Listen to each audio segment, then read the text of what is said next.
Hello friends, welcome to కీర్తి వంటిల్లు. ఈరోజు వీడియోలో గోరుచిక్కుడు ఫ్రై చాలా ఈజీగా టేస్టీగా ఎలా తయారు చేసుకోవాలో చూద్దాము. ఫస్ట్ గోరుచిక్కుడుకాయలు 500 గ్రాములు అంటే అరకిలో తీసుకోవాలి. వీటిని ఒక్కొక్కటిగా తీసుకొని రెండు వైపులా చివర్లు కట్ చేసి పడేయండి. మధ్యలో భాగాన్ని చిన్న చిన్న ముక్కలుగా కట్ చేసుకుని ఒక ప్లేట్లోనికి వేసి పెట్టుకోవాలి.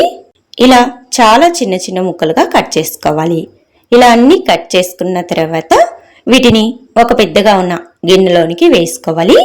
ఇప్పుడు నీళ్లు వేసుకొని ఒకసారి శుభ్రంగా కడుక్కోవాలి. ఇలా బాగా కడిగిన తర్వాత వీటిని నీళ్లు లేకుండా ఒక ప్లేట్లోనికి తీసుకోవాలి. గోరుచిక్కుడుకాయ ఫ్రై నేను చెప్పిన పద్ధతిలో ఒకసారి ట్రై చేసి చూడండి. ఇవంటే అసలు ఇష్టం లేని వాళ్ళు కూడా చాలా ఇష్టంగా తింటారు, అంత బాగుంటుంది. తర్వాత వీటిని ఒక విజిల్ కుక్కర్లోనికి వేసుకోవాలి.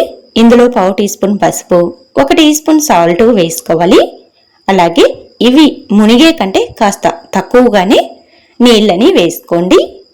ఇప్పుడు వీటన్నిటిని ఒకసారి బాగా కలుపుకొని కుక్కర్ మూత పెట్టుకొని విజిల్ పెట్టేసేయాలి. ఇప్పుడు స్టవ్ ఆన్ చేసుకొని స్టవ్ పైన ఈ కుక్కర్ పెట్టేసుకొని 2 విజిల్స్ హై ఫ్లేమ్లో వచ్చేలాగా ఉడికించుకోవాలి. 2 విజిల్స్ వచ్చిన తర్వాత స్టవ్ ఆఫ్ చేసుకోవాలి. ఇప్పుడు కుక్కర్లో ఆవిరి మొత్తం పొయ్యేంత వరకు పక్కకు ఉంచుకోండి. ఆవిరి మొత్తం పొయ్యాక మూత తీసుకోవాలి. ఇప్పుడు వీటిని ఒక జాలి గిన్నెలో వేసుకొని వడకట్టుకోవాలి. ఇందులో నీళ్ళు అనేది అస్సలు ఉండకూడదు. చూడండి, గోరుచిక్కుడుకాయల్ని ఈ విధంగా ఉడికించుకోవాలి. ఎక్కువ మెత్తగా ఉడికించుకోవద్దు. ఈ విధంగా ఉడికించుకొని వడకట్టుకొని పక్కకు పెట్టుకోండి. ఇప్పుడు స్టవ్ ఆన్ చేసుకొని కడాయి పెట్టుకొని 4 టేబుల్ స్పూన్లు నూనె వేసుకోవాలి. నూనె కాస్త వేడి అయిన తర్వాత 1/2 టీ స్పూన్ పోపు దినుసులు, కొద్దిగా కరివేపాకు వేసుకొని కలుపుకోవాలి. ఇప్పుడు ఒక చిన్న ఉల్లిపాయను సన్నటి ముక్కలుగా కట్ చేసుకొని వేసుకోవాలి. ఉల్లిపాయ ముక్కల్ని కూడా కొద్దిగా పచ్చివాసన పోయేంత వరకు ఫ్రై చేసుకోవాలి. ఇలా కాస్త ఫ్రై అయిన తర్వాత ఇప్పుడు మనం ముందుగా ఉడికించుకొని వడకట్టి పెట్టుకున్న గోరుచిక్కుడుకాయల్ని వేసుకొని కలుపుకోవాలి. ఇలా బాగా కలుపుకొని మూత పెట్టేసుకోండి. స్టవ్ని హై ఫ్లేమ్లో పెట్టుకొని ఫ్రై చేసుకోవాలి.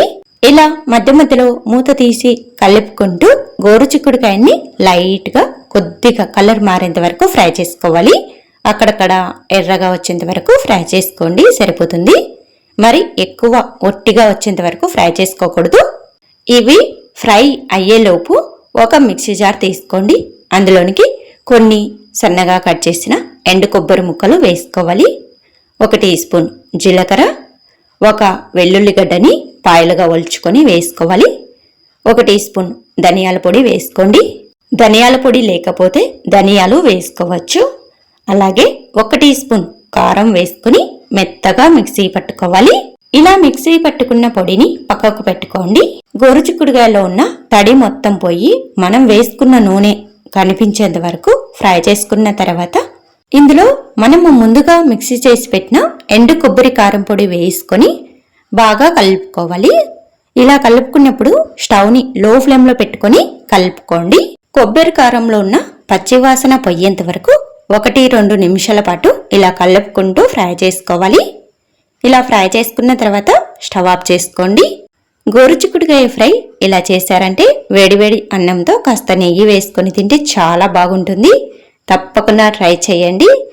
అస్సలు ఇష్టం లేని వాళ్ళు కూడా చాలా ఇష్టంగా తింటారు. సేమ్ ఇదే పద్ధతిలో చిక్కుడుకాయ ఫ్రై కూడా చేసుకోవచ్చు, చాలా బాగుంటుంది. తప్పకుండా ట్రై చేసి మీకు ఎలా వచ్చిందో కూడా కామెంట్ చేయండి. Thanks for watching.